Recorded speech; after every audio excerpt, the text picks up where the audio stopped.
अस्सलाम वालेकुम।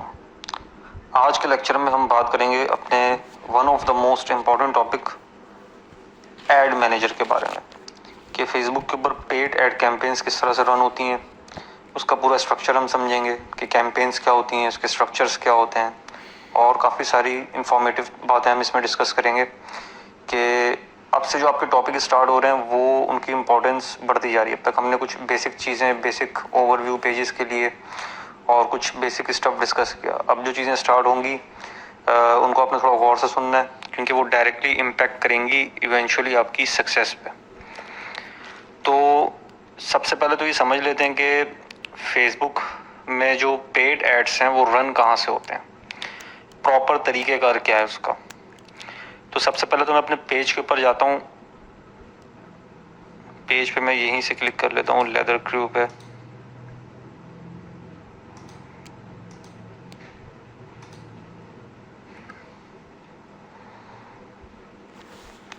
आप लोगों ने अक्सर देखा होगा कि जब आप पेज के ऊपर कोई भी पोस्ट लगाते हैं, कोई भी इमेज, किसी भी किस्म का कोई या कोई वीडियो आप अपने पेज के ऊपर अपनी जो पोस्ट है वहाँ पे पोस्ट करते हैं अपने पेज के ऊपर, तो यहाँ पे एक ऑप्शन आ जाता है बूस्ट अ पोस्ट का। तो अक्सर जो स्टूडेंट होते हैं या अक्सर जो जूनियर एडवर्टाइज़र होते हैं वो बूस्ट अ पोस्ट पे क्लिक कर देते हैं और इस पोस्ट को बूस्ट कर देते हैं। अब जैसे कि यहाँ पे ये एक पोस्ट लगाई थी हमने और अब मैं एक एग्जांपल आपको दे देता हूँ इनफैक्ट कि जैसे आपने यहाँ पे क्रिएट पोस्ट पे गए आप और भी पूछ रहा है कि भाई बिजनेस मैनेजर ओपन करना, नहीं जी नहीं करना भी मुझे। मैं इस पे गया और यहाँ पे सपोज मैंने कोई पोस्ट की। पोस्ट करने के बाद अक्सर लोग ये करते हैं कि जो बिल्कुल जूनियर होते हैं, मैं उनकी बात कर रहा हूँ, वो यहाँ पे गेट मैसेजेस पे क्लिक करते हैं। मतलब इन डॉट्स पे क्लिक करने के बाद ये गेट मैसेजेस पे क्लिक किया और बूस्ट अ पोस्ट, इनफैक्ट इसको पोस्ट किया पहले। यहाँ पे जो भी आपने ऐड कॉपी वगैरह लिख के, मतलब पोस्ट की ऐड कॉपी पे कंफ्यूज मत होइएगा, मैं ऐड कॉपी पे भी आऊँगा कि ऐड कॉपी क्या होता है। मैं भी सिर्फ आपको बता रहा हूँ कि एक जूनियर बंदा या एक ऐसा बंदा जिसको फेसबुक पे ऐड रन करने की समझ ना हो या एक्सपीरियंस ना हो, तो वो नॉर्मली करता है ये कि इस तरह से पोस्ट करने के बाद वो बूस्ट पोस्ट पे क्लिक कर देगा। बूस्ट पोस्ट पे क्लिक करने के बाद वो यहाँ पे कुछ बेसिक सेटिंग्स अपनी जो है वो पोस्ट की करेगा। लाइक यहाँ पे जो गोल है उसको मोर मैसेजेस पे क्लिक करने के बाद सेव किया।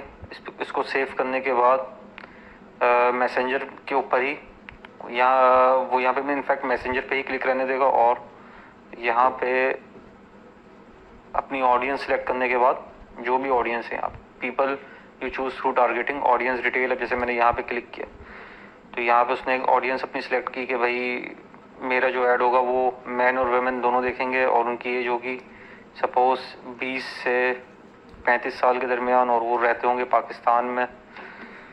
पाकिस्तान पे मैं कर देता हूँ क्लिक, पाकिस्तान, ये पाकिस्तान आ गया। यहाँ पे पाकिस्तान में रहते होंगे, ये आपने ऑडियंस सेव की। उसके बाद यहाँ पे ऐड मुझे कितने दिन का चलाना है मैंने सेट कर लिया कि मैंने 5 दिन का ऐड चलाना है और मेरा जो टोटल बजट होगा वो सपोज 2500 है। तो 5 दिन तक 2500 रुपीज़ का ऐड चलेगा, यानी कि ये पर डे आ गया तकरीबन 500 रुपीज़, 500 रुपीज़ पर डे।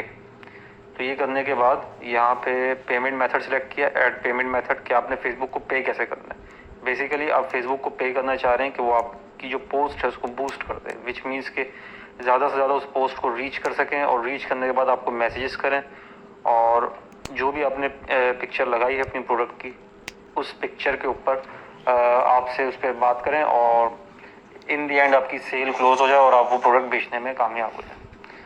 तो सबसे ज़्यादा जो बिगनर्स होते थे फेसबुक पे वो इस तरह से ऐड लगाया करते थे। मैं भी जब बिल्कुल स्टार्टिंग के डेज़ में अपने सीख रहा होता था तो यही मिस्टेक किया करता था। यहाँ से आने के बाद पेमेंट मेथड ऐड किया और बूस्ट नाउ कर दिया, आपकी पोस्ट जो होगी वो अप्रूव होगी और आपका ऐड फेसबुक के ऊपर लग जाएगा। ये तरीका आपने कभी भी यूज़ नहीं करना कोई भी ऐड लगाने के लिए। इसलिए यूज़ नहीं करना क्योंकि इसमें आपके पास ऑप्शंस बहुत लिमिटेड हैं। इसमें आप कभी भी अपनी कॉस्ट को कंट्रोल नहीं कर सकते, कभी भी आप बहुत सारे ऐसे मैट्रिक्स और पैरामीटर्स जो हैं फेसबुक एड्स के वो यहाँ से आपके लिए आपके सामने विजिबल नहीं होंगे, आप समझ नहीं सकेंगे उनको कि आप किस डायरेक्शन में जा रहे हैं। आपके जो KPIs हैं, परफॉर्मेंस इंडिकेटर्स हैं, वो क्या रिफ्लेक्ट कर रहे हैं, आप कुछ भी यहाँ से अंडरस्टैंड नहीं कर पाएंगे। तो आपने इससे हमेशा अवॉइड करना है। अब सवाल ये उठता है, जब अवॉइड ही करना है, जब हमें यहाँ से ऐड नहीं लगाने, तो ये बूस्ट पोस्ट का ऑप्शन क्यों दिया गया? देखिए, फेसबुक ये चाहता है कि फेसबुक के ऊपर एडवर्टाइज करना बहुत आसान हो एक आदमी के लिए, कि जो बिल्कुल नया है फेसबुक के लिए, क्योंकि फेसबुक को मकसद है पैसों से। फेसबुक को मैंने स्टार्टिंग में आपको बताया था, 2 चीज़ें चाहिए, तो क्वालिटी कंटेंट और दूसरा रेवेन्यू, एड रेवेन्यू, जो एड से ऐड के लिए जो आप पे करते हैं फेसबुक को। तो फेसबुक ये चाहता है कि किसी भी नूब बंदे के लिए, किसी भी बिगनर बंदे के लिए फेसबुक को पे करना बहुत आसान हो। तो फेसबुक ने सिंपली पेज के ऊपर जब भी आप कुछ पोस्ट करते हो ना, बूस्ट पोस्ट का यहाँ पे ऑप्शन दे दिया, ताकि आप इससे अट्रैक्ट हो इस बूस्ट पोस्ट के बटन से, जहाँ पे जाके क्लिक करें, फेसबुक को पे करें और उसके बाद आपका ऐड जो है वो प्लेस हो जाए। लेकिन जब आप प्रोफेशनली काम करते हैं ई-कॉमर्स में, तो आप यहाँ से ऐड अपना नहीं जो है वो पब्लिश करते, आप यूज़ करते हैं ऐड मैनेजर। ऐड मैनेजर पे जाने के लिए का जो तरीका है वो ये है कि आप यहाँ से अपने पेज पे देखें, ऐड सेंटर लिखा हुआ है, आप इस ऐड सेंटर पे जाएं। ये एक तरीका मैं आपको बता रहा हूँ। और ये ऐड सेंटर पे आने के बाद जब आप यहाँ पे देखेंगे, ये 3 डॉट्स आपको नजर आएंगे टूल्स पे, आप इस पे क्लिक करके विजिट्स ऐड मैनेजर के ऊपर क्लिक कर दें। एक तरीकेकार ये। दूसरा तरीकेकार ये है कि आप फिलहाल इसको बंद करें पेज को, और ये यहाँ पे देखें, आपका ये होम पेज इस वक्त खुला हुआ है। आप होम पेज पे देखेंगे तो यहाँ पे आपको एड्स मैनेजर नजर आएगा। इस एड्स मैनेजर पे आप क्लिक कर दें। जैसे ही आप क्लिक करेंगे तो आपके सामने पर्सनल ऐड मैनेजर खुल जाएगा। इसको मैं पर्सनल ऐड मैनेजर क्यों कह रहा हूँ?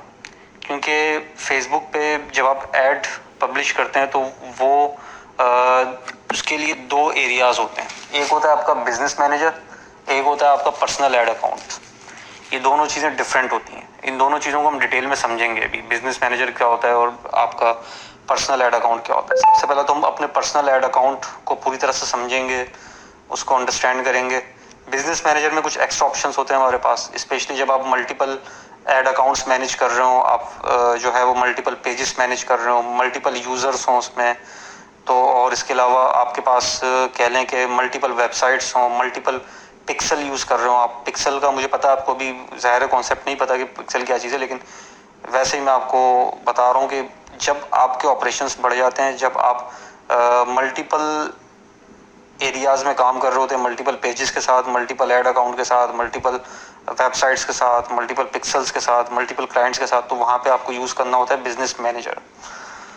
जब आप इनिशियल लेवल पे होते हैं, बिल्कुल बिगनर लेवल पे, जब आपका एक ही स्टोर हो, एक ही ऐड अकाउंट आप यूज़ कर रहे हो, एक ही आप जो है वो सिंपल आप कैंपेन कोई रन कर रहे हो, आप जो है वो कन्वर्जन कैंपेन रन ना कर रहे हो, तो आप उसके लिए मैं प्रेफर करता हूँ कि आप अपना पर्सनल ऐड अकाउंट ही यूज़ कर सकते हैं। सजेस्टेड ये है कि आप बिजनेस मैनेजर यूज़ करेंगे, लेकिन आप पर्सनल ऐड अकाउंट भी यूज़ कर सकते हैं, इसमें कोई ऐसी प्रॉब्लम की बात नहीं है। इन दी एंड अगर आपका गोल ये है कि आपने अपने फाइनेंशियल टारगेट्स अचीव करने हैं, तो वो कुछ स्पेसिफिक टारगेट्स आपके हों, छोटे टारगेट हों, तो वो ज़रूरी नहीं कि आप उसके लिए बिजनेस मैनेजर पे जाएं, आप पर्सनल ऐड अकाउंट के ऊपर भी काम कर सकते हैं। उसका इंटरफेस और बिजनेस मैनेजर का जो इंटरफेस होता है वो ऑलमोस्ट सिमिलर होता है। इनफैक्ट ये जो आपका जहाँ से कैंपेन्स आप क्रिएट करते हैं और पर्सनल ऐड अकाउंट में, और जो कैंपेन्स आप बिजनेस मैनेजर में जाके क्रिएट करते हैं, वो तकरीबन सेम होती है, कोई उसमें डिफरेंस नहीं होता। फ़र्क सिर्फ मैंने बताया आपको ये होता है कि जो बिजनेस मैनेजर होता है उसमें ऑप्शंस आपके पास बहुत सारे होते हैं, स्पेशली जब आप थोड़े लार्जर स्केल के ऊपर काम कर रहे होते हैं। तो बिजनेस मैनेजर आपको फिर भी यूज़ करना पड़ेगा जब आप कन्वर्जन कैंपेन रन करेंगे, क्योंकि पिक्सल वहाँ से मैनेज होता है।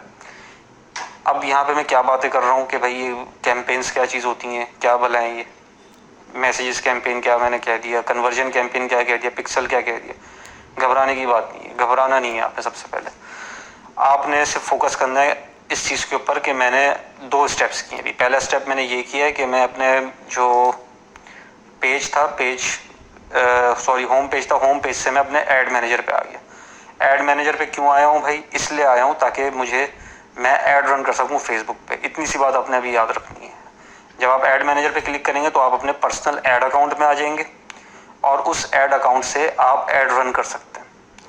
अच्छा, इसमें एक बात आपने याद रखनी है, वो ये याद रखनी है कि एक प्रोफाइल के ऊपर आपको एक ही ऐड अकाउंट मिलता है। एक प्रोफाइल होगी, उस एक प्रोफाइल में आपको एक ऐड अकाउंट मिलेगा। अब मैंने उस पर क्लिक किया, देखें ये मेरा एक पर्सनल ऐड अकाउंट ओपन हो चुका है। इसकी डिटेल ये यहाँ ऊपर टॉप पे दी हुई है, ये लिखा हुआ है जुनेद जाफर और इसके आगे एक नंबर लिखा हुआ है, ये 301 से जो स्टार्ट हो रहा है, ये बेसिकली ऐड अकाउंट का नंबर है। आपका जो ऐड अकाउंट है जिससे आप ऐड रन करेंगे, फेसबुक ने हर ऐड अकाउंट को स्पेसिफिक नंबर असाइन किया हुआ होता है, तो आपका जो पर्सनल ऐड अकाउंट होगा वो बेसिकली यहाँ ऊपर मेंशन हुआ होगा, जैसे जुनेद जाफर है, ये पूरा आगे ऐड अकाउंट लिखा हुआ है इसका। जब आप मल्टीपल ऐड अकाउंट के साथ कनेक्टेड होते हैं, जब आप इस पर क्लिक करते हैं तो यहाँ पे मल्टीपल ऐड अकाउंट शो हो रहे होते हैं। अभी इस वक्त हमारा एक ही अकाउंट है, हम एक ही अकाउंट पे फिलहाल काम करेंगे। उसके बाद मैं पूरा सेटिंग आपको बताऊंगा, सेटअप करके बताऊंगा कि बिजनेस मैनेजर किस तरह सेटअप होता है, क्या क्या ऑप्शंस उसमें होते हैं हमारे पास, उसका हम बहुत डिटेल में ओवरव्यू लेंगे। अभी सिर्फ आपने दो बातें याद रखनी। पहली बात ये कि आप अपने होम पेज से ऐड मैनेजर के ऊपर क्लिक किया आपने तो आपके सामने ये स्क्रीन ओपन हो गई। क्यों ओपन की? इसलिए ओपन की क्योंकि यहाँ से हम अपने एड्स रन करेंगे। ऐड रन करने का दूसरा तरीका जो था, जो बेसिक वाला तरीका था, वो मैंने बताया था, जो आप पोस्ट को बूस्ट करते थे, वो तरीका आपने कभी भी यूज़ नहीं करना, ठीक है। अब हम थोड़ा सा समझते हैं, इस इंटरफेस का थोड़ा सा ओवरव्यू ले लेते हैं। मैं मोस्टली बात करूंगा इस कैंपेन के स्ट्रक्चर की, कि जो आपका ऐड कैंपेन आप क्रिएट कर देंगे, इसका स्ट्रक्चर बेसिकली क्या होता है। लेकिन उससे पहले थोड़ा सा ओवरव्यू ले लेते हैं, डिटेल में भी इसको समझेंगे भी, लेकिन थोड़ा सा ओवरव्यू अभी ले लेते हैं। लेकिन जब मैं इस पर क्लिक करूंगा तो मेरे पास मल्टीपल ऑप्शंस आ जाते हैं। ऐड कैंपेन का स्ट्रक्चर समझने के बाद हम one by one in options के ऊपर भी जाएंगे, और जो इंपॉर्टेंट ऑप्शंस हैं, सारे ऑप्शंस आपको समझने की और बहुत ज़्यादा डिटेल में इनफैक्ट जाने की ज़रूरत भी नहीं है। जो आपके काम के ऑप्शंस आप उन पर ज़्यादा फोकस करेंगे। अच्छा जी, तो यहाँ पे सबसे पहले समझ लेते हैं कि भाई ऐड कैंपेन होती क्या है, फेसबुक ऐड कैंपेन होती क्या है, क्या होता है कैंपेन से, इसको थोड़ा सा हम अंडरस्टैंड करने की कोशिश करते हैं। ये लेक्चर थोड़ा सा ज़्यादा लंबा हो जाएगा, तो मैं नेक्स्ट लेक्चर में कैंपेन के स्ट्रक्चर के ऊपर बात करता हूँ कि कैंपेन का स्ट्रक्चर बेसिकली क्या होता है।